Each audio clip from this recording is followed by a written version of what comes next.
keep it moist. It's called a worm tower or deep watering system. We got So videos. just put one around each citrus tree? Yes, sir. If you got a big tree and you want to get carried away, you can back off like maybe 3 or 4 foot, put like 4 of them or something. I got. Now some of my here's the trees trick. big. You need to keep that ground covered around this and around your tree. The leaves and stuff, or they dry out, they'll leave. So keep the holes below the surface. Oh yes, sir. And you're adding on, are you adding food The on deeper top? you can Oh, yeah. get it, So you're adding really the better. Food down to the top. food down to the top. I use 4-inch pipe, and I'll bury it about this deep. Could I put one of these in a garden or no? Yeah, You know what now? absolutely. In a garden, you see. Oh yeah. Oh heck yeah. Look, my raised bins. If you look at my videos, you'll see these sticking out of the ground. Oh, Now mine's 4-inch regular sewer pipe, got hundreds of holes in it. Fill it full of this and then water. Oh yes, sir. You go out there and you round your tree and you dig down, you set it in there, you cover it up to right about here. Now some people actually put like a little top on it. It don't matter anything. Me, I just go out there and, you know, when I got a food scraps in the morning or you know, whatever, I'll just drop it in. When I water through there. I don't do this. I water through there. And it forces them roots to get down. And the deeper they go, the faster they're gonna grow. But I got a bunch of 4x8 garden beds. I should probably just put several of those things just all throughout them. yeah.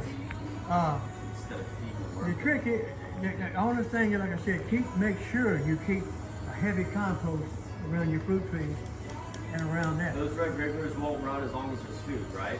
As long as it's So- damp, they breathe through their skin. If they get dry, they're gonna die. They can't breathe without I water. thought it was a food source thing too. Like if So a they- food source, if they don't have enough. I'm gonna go through your notes, Yes, ma'am. okay, so we don't get, all over the place. Sorry. No, it's fine. not It's the fine. We've asked too many questions. Oh, no, answer the question, buddy. Oh yeah, ask I'm away. done. I'm just answering it in a more logical Yeah. way. We don't Great. lost the worm egg. So they worms have a few things No, we got more. environmentally that they have to have. Number one is humidity. We got to have it. Got to have it. 80%. At around 80% because they breathe through their skin, but you don't want to drown them. So 80% humidity and moisture level is what they need. Number two is temperature. They like a cool place.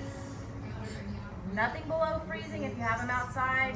Try to keep them warmer if it's really cold. Well, we raised ours to it, wasn't it? Remember? Yeah, Outside? and we Sure made did. sure they didn't freeze.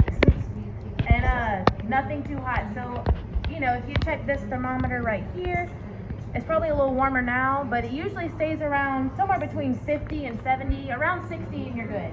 Year 60 round? degrees. Yes, sir. Now, Because it's an ecosystem. It's kind of self-regulating. Yeah, if you Inside of We take Louisiana, care how of you keep it 60 Well, degrees? like she was With talking the about. moisture and the stuff. moisture, Making it- evaporation. In other words, if it got hot, real hot, you throw a layer of cardboard, like in mine. You don't have to fit it tight, leave an area. And wet that cardboard, flip it over, wet it again, and leave it alone. And it start evaporating. Well, evaporation, cool. Now,